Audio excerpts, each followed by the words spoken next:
Welcome to our 7th Stand Up for Diversity event. My name's Ros Green and I'm the director of Essex Book Festival.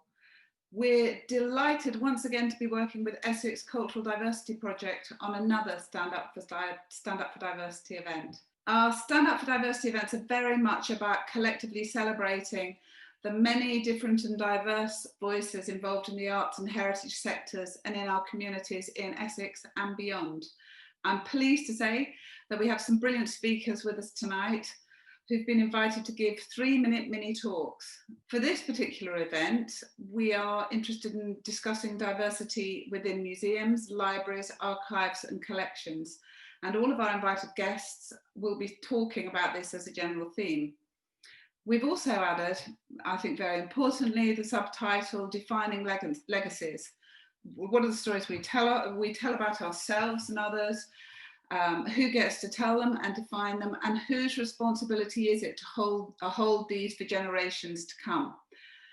The format of the event is to give up to 10 speakers, we have 8 speakers tonight, the same space and the same time limit to share their views on diversity, to talk about themselves and their work, and to make new connections. At the end of their 3 minutes, we will be making some noise to let everyone know that the time is up. And for this, I'm going to welcome Emma from Brazil Art, who will be providing Brazilian rhythms to let us know that we've got to stop speaking. Emma, would you like to demonstrate the sound for us, please? Yeah, so I've got my pandero here today. I think that should do it, panelists. Emma, do you want to say just a bit about Brazil Arts before we get going with everyone else? So my name is Emma Gibbs de Oliveira. I'm a co-founder of Brazil Art, which is a cultural organisation based in Southend in Essex. We run a full-time studio as well, but we also have social projects that we run locally and nationally, predominantly in Brazilian martial arts, but we do lots of collaborations with lots of other cultures from all over the world. Thanks, Emma. Now it's time for the speakers. First up, the first person I'm going to introduce is Gurinder Singh Mann, Sikh historian and director of the Sikh Museum Initiative. Gurinder is the author of The British and the Sikhs, and he is the founder of the world's first Anglo-Sikh virtual museum. Take it away, Gurinder. Okay, good evening. The Sikh community from the Punjab, India has played a pivotal role in the UK whilst denoted by many religious symbols, including the wearing of the turbans for initiated Sikhs. The relationship with the British has been checkered and goes back to the 18th century. During this time, the British East India Company saw the Sikhs as a threat, and the Governor-Generals Robert Clive or Clive of India and Warren Hastings would ensure they enacted a policy of annulling their rapid rise. In the early 1800s, the Sikhs established the Sikh Empire and ushered in a glory period in the Punjab under their leader Ranjit Singh, who was being hard-pressed by the East India Company, who signed the first Anglo-Sikh treaties defining borders and territories. This allowed the British to collect more information on this battle-hardy race and mapping their domains. When the mighty line of Punjab, Ranjit Singh, died in 1839, his successors were less powerful, would play in the hands of the East India Company. In 1845, the Sikhs went to war with the company, which led to the bloody battles known as the Anglo-Sikh Wars. This led to the annexation of the Punjab in 1849. The famous Koh-i-Noor diamond was taken as a spoil of war by the British, and numerous other Sikh artifacts which frequent many museums in the UK. These were priceless items from the Sikh treasury, including manuscripts, arms and armour, shawls and jewellery. The Governor-General Lord Dalhousie took many items for himself and lined his pockets with the trappings of the Sikh Empire. The young Maharaja Dalip Singh was converted to Christianity, taken to England and lived his days mainly in Thetford. He was acknowledged by Queen Victoria as a Maharaja, but yet he still longed to see his beloved Punjab becoming powerful once more. However, he was blocked by the authorities. He now is buried in Thetford with Ancient House Museum keeping his legacy alive. His daughter, Sophia Dalip Singh, would become a prominent suffragette on the front line, fighting for the works for women, with a more famous counterpart, Emmeline Pankhurst, yet sadly, Sophia's story has only received the promise it deserves in the last few years. The world's first illustrated news magazine, the Illustrated London News, carried a plethora of news reports on the Sikhs. So do the British know more about Sikhs in Victorian Britain than they do probably now? This is indeed a question. In military circles, the Sikhs have played a major role in the British Indian Army during World War I and World War II. With the decolonisation now a big buzzword and the prominence of the Black Lives Matter movement leading to the toppling of statues, we need to ensure that we have adequate time and resources is given to topple prejudices, creating more dialogues and bringing communities together. More space is required for diverse communities to show their talent and important subject matters. My research for many years has looked at Anglo-Sikh relations through manuscripts, relics and artifacts, curating exhibitions and digital technologies. This has been underpinned with myself undertaking much research in the UK and many field trips in India to unearth new information, discover new perspectives, which enriches all communities. All this has led to my third book, which goes into detail into Anglo-Sikh relations and provides food for thought on how communities can go back in time to help with shaping our futures. The book is called The British and the Sikhs, Discovery, Warfare and Friendship, circa 1700 to 1900. It's available from hellion.co.uk. Thank you.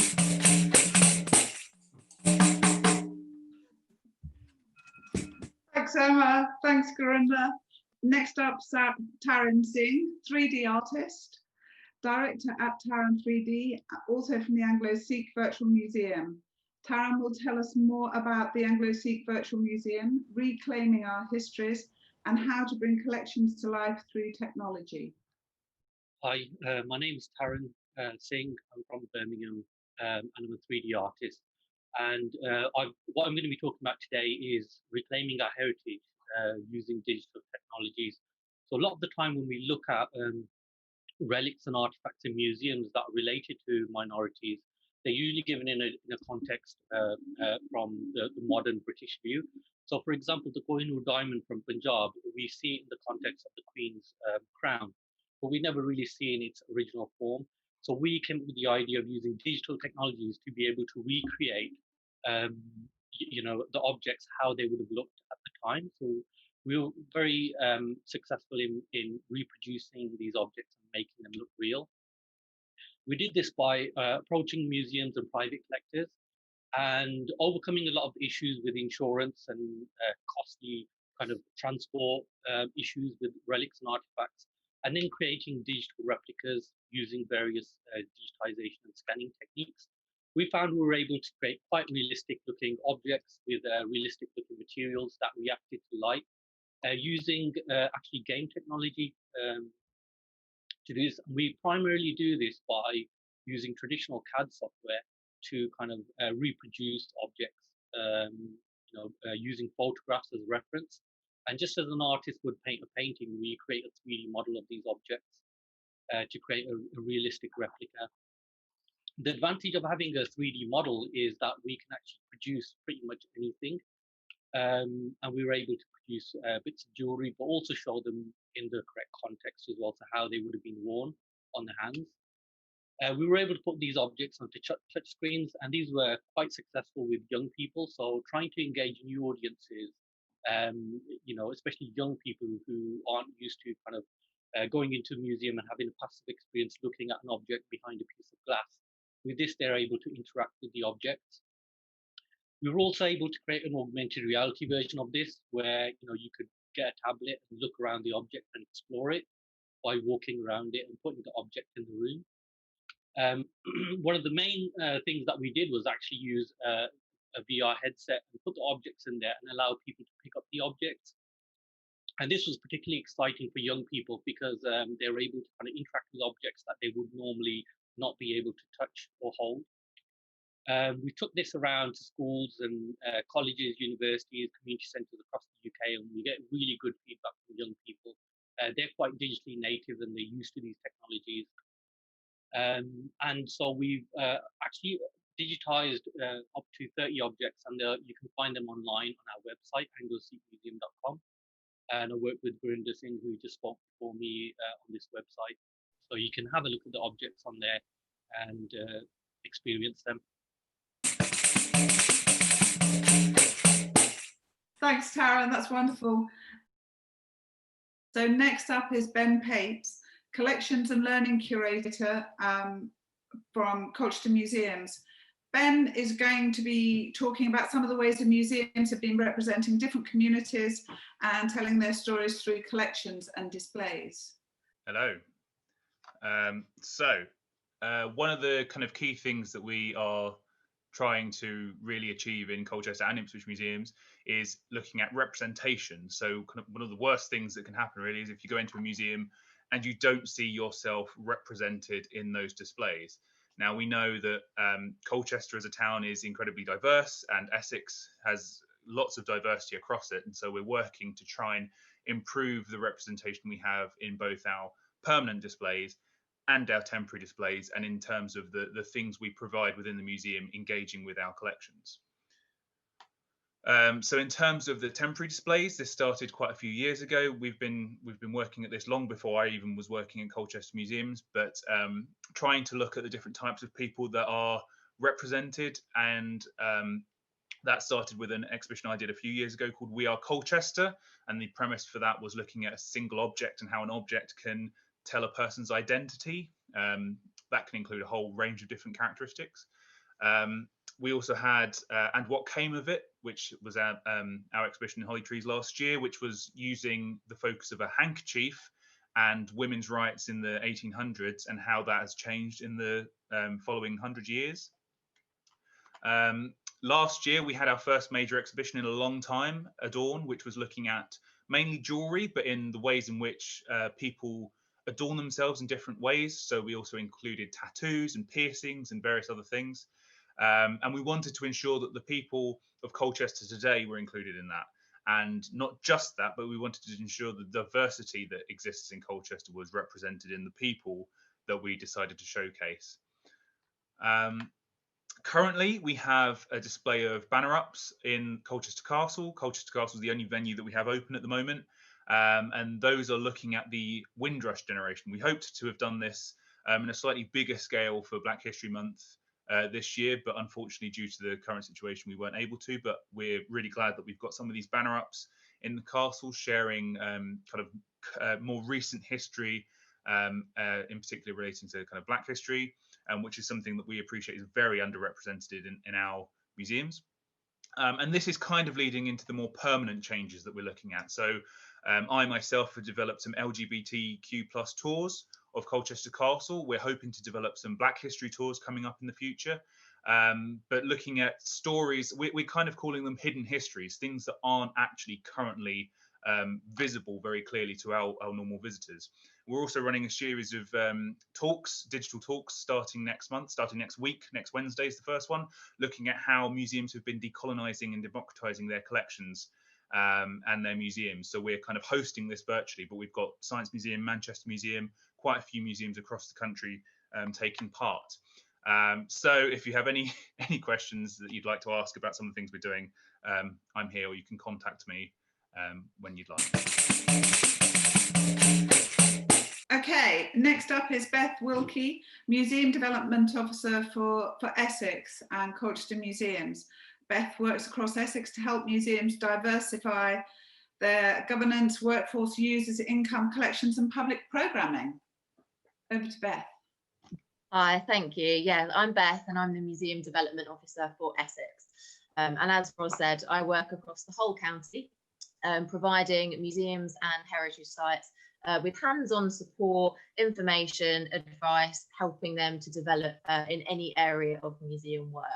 And a lot of my work programme is linked to diversity. So helping museums diversify workforces, collections, programming and audiences. And it's a really important part of my job to support museums to seek the right expertise or partnerships in the right places when they're embarking on projects or work. I don't have all the answers and the required lived experience in many cases. So signposting is quite key to my job. So I'm really pleased to have been invited here tonight and to find out more about what's going on, because I'm relatively new to this job and I'm new to Essex. So thanks for having me. As with anything, there are museums in the county who are really leading the way in this area and doing brilliant work. Others who are earlier on in their journeys or perhaps haven't started thinking about this yet. So my aims really are to champion and raise the profile of museums and projects who are already doing great stuff And crucially, because I'm quite well networked across Essex, make sure any expertise or learning is shared, perhaps with smaller institutions and beyond, so that there's a bigger impact and everyone benefits. And I'm also aiming to identify museums where there are opportunities to develop and to start to work with them and support them to make some tangible changes. I'm in quite an interesting position with my role, where I don't really work for the museums that I'm working with as such. I can kind of come in with fresh eyes and offer an alternative perspective or suggest a new way of working, which sometimes might be a bit more difficult when you're actually based within the organisation and you might feel a bit more constrained. Now, in the interest of championing, I was going to mention Colchester and Ipswich museums as ones to watch. As you've already heard from my colleague Ben Pates, he's demonstrated why. So I won't repeat what he says, but just to strongly recommend their event series, which kicks off next week. An Essex-wide project that's coming up to look out for is called Snapping the Stiletto, which is a women's equality museum project. And that's being led by Kaylee Boyle at Essex County Council. And this is the second phase of the project. And this year, it's going to be focusing on more ethnically diverse stories and LGBTQ+ stories and histories. And it's got a strong community focus, so do reach out if you're keen to be involved. And finally, do get in touch if I can be of any help to you if you're keen to work with museums in the county. I've got a newsletter where I promote Essex news and events, a mailing list of all museums and heritage sites across the county, and various communications channels. I'm looking for opportunities to collaborate, celebrate, partner up, and support museums to think more bravely, broadly, and creatively. Thank you. Thanks, Beth. You didn't even get the drum. I mean, the tambourine. Okay, next up, Simone Zhu. Simone is from Colchester Chinese Culture Society. Simone's going to be talking about working collaboratively with international museums and other partners to bring a Festival of China and Colchester to Essex next year. Good evening, ladies and gentlemen. It is a great honor to be invited to talk about Colchester Chinese Culture Society's collaborating work with Changzhou Museum and other culture and arts organizations in China. Back in June 2018, we hosted the Changzhou Museum and the culture delegations in the UK when the group visited Essex Record Office, the British Museum, the V&A, Fitzwilliam Museum in Cambridge, and Ashmolean Museum in Oxford. During this trip, they have also met with culture development officers from Essex County Council. Then, in March 2019, thanks to Arts Council England's UK-China Connections grant, myself and ECTP Creative Director Indy had a research and development trip to China.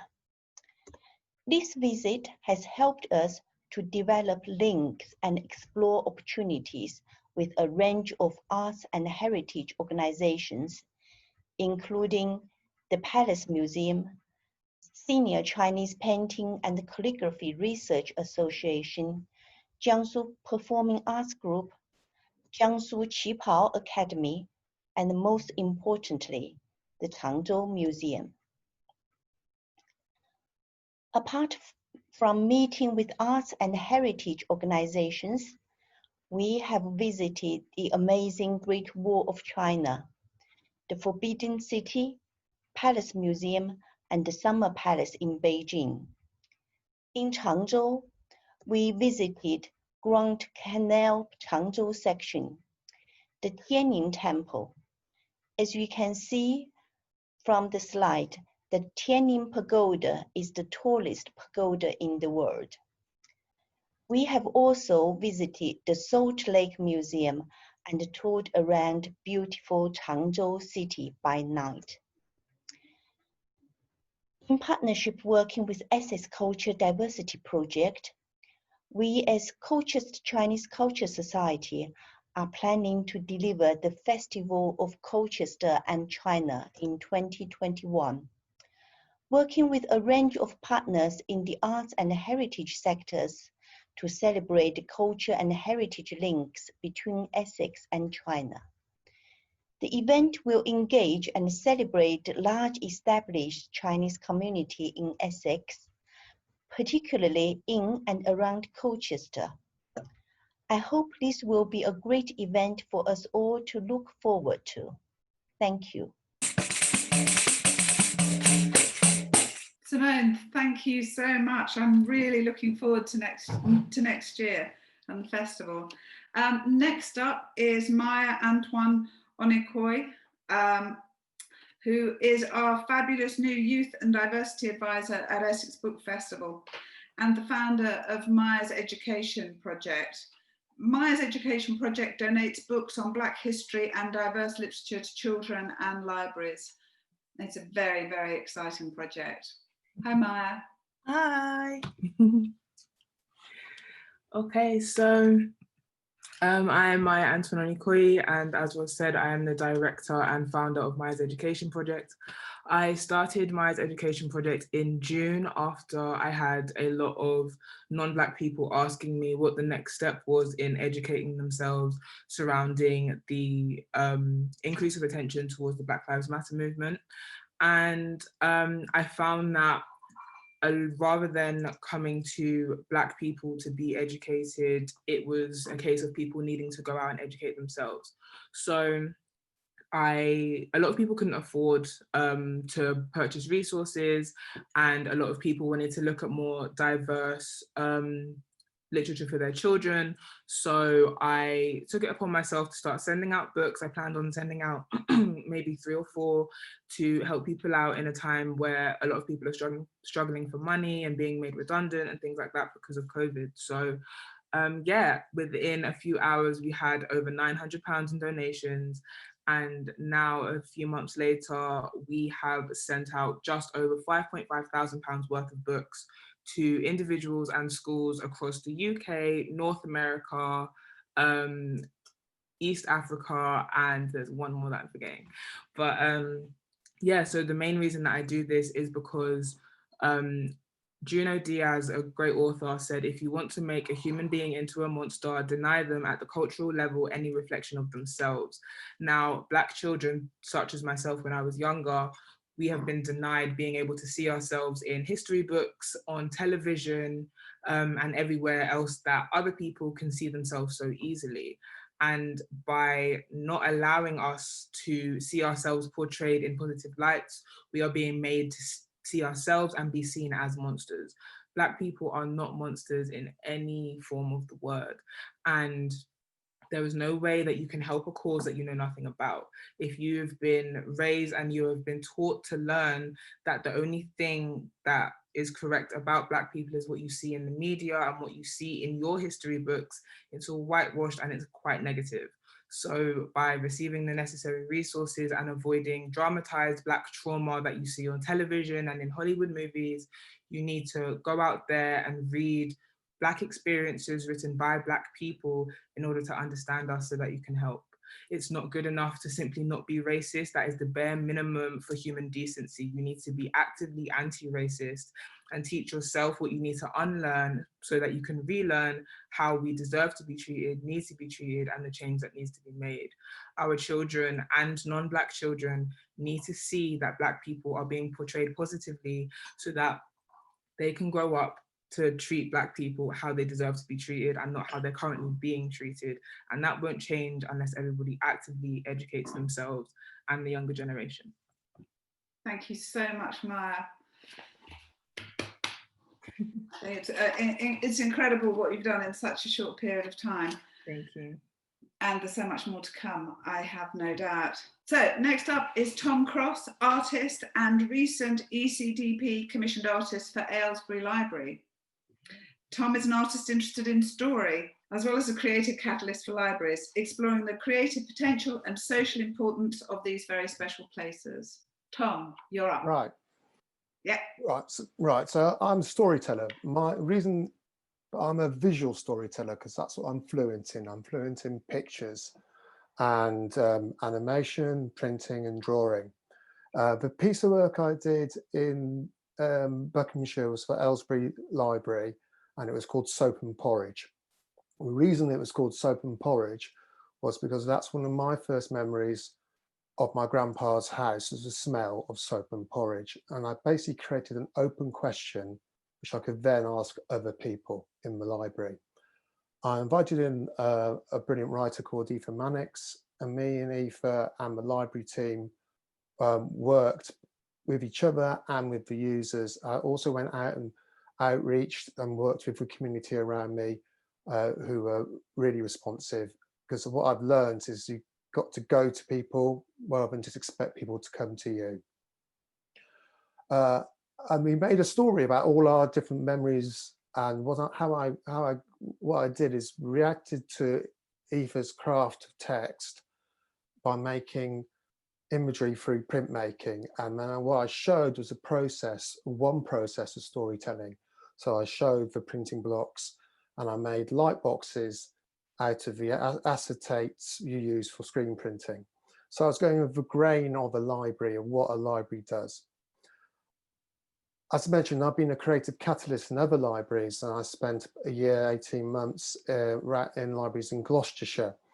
And my role as a creative catalyst was to help the team, I worked in 2 libraries, was to help those teams think about how they fitted into their community and how they could add to the cultural offer of the communities they are in. It was a fantastic role to have, and I learned so much, and I drank loads of tea and ate loads of biscuits and met hundreds of people. But one of the questions I would offer up is that, imagine we didn't have libraries. What would you do? How would you create a new library? Would you just get a room and jam loads of books in? But what are libraries? They are sharing stories and knowledge. But the amazing thing about libraries is they're built on trust as well, and that people take things and bring things back. And they're just a really calm place. And something else to check out next time you're in a library, they are flat places. That's a good thing. And that what I mean is that we all go into libraries and we all rub along together. There isn't a hierarchy of who uses a library. And as I mentioned at the beginning, I really enjoyed stories. So for me, libraries are a great fit. And what I would say is what can you not like about a library? So go to your library and just enjoy it. I think I finished. Yeah. Timing. Tom, thank you so much. And you lead in perfectly to our next speaker, Sarah Moth, who is Reader Development and Access Lead at Essex Libraries. Over to you, Sarah. Essex Libraries is a large public library service run by Essex County Council with 74 libraries and 2 mobile libraries spread across the county. Usually, when we're not in a pandemic, our libraries are hubs of activities, community spaces, where any and everyone is free to come and use our services, join in with our very varied activities, use a computer for an hour free, use study space or use free Wi-Fi. Public libraries were set up on the principles of social justice and equality in 2020, and in 2020 there's still a great need for their services. Libraries and the activities that go on in them can help bring people together and build stronger communities. Public libraries attract more diverse audiences than any other cultural activity in the UK. They are democratic spaces open to all, but we mustn't be complacent. We need to work to make sure they are truly welcoming, safe and inclusive. We need to work with partners, listen to people who don't use us, train staff and ensure our policies and practices don't discriminate. Books and reading are at the heart of public libraries. Reading can be a powerful means of connecting, building understanding and building empathy. Early this year, there was a national conversation about Black Lives Matter. A lot of people and institutions across the country took time to educate themselves and listen to what others were telling us about their lives and experiences. Libraries have a key role to play in the promotion of diverse content and to help with gaining a better shared understanding of our past and how we have got to where we are. At the library, we compiled and promoted some anti-racist lists in varied formats and for all ages to make sure we've got material for people to educate themselves, learn about others' lived experiences, and also so people see themselves represented. We've worked with the Essex County Council BAME network for advice on which titles to buy. We've looked at what's recommended nationally by excellent organisations like Book Trust and locally from MAJA'S education project. Libraries have a role also in connecting books with readers, and we try lots of different approaches to reaching our customers and hopefully beyond our usual customers too. These include partnership working, displays, book lists, newsletter articles, social media, podcasts, video recommendations. For Black History Month, the BAME network made some short videos for us recommending books that can be borrowed from our libraries. We participate in national days, weeks, months, such as Black History Month, Pride, LGBTQ+ History Month, Gypsy Roma Traveller History Month, Empathy Day, Windrush Day. We also deliver Book Start, a national programme that gives a free pack of books to babies under 1 and children aged 3. The packs include advice about book sharing for parents and carers. If the child's first language is not English, then there are dual language picture books to give out with 30+ available languages. There are also packs for children who are deaf or hearing impaired, blind or partially sighted, disability. Thank you, everyone. That was fantastically informative and interesting. I think the breadth of possibilities and the breadth of approaches is really inspiring.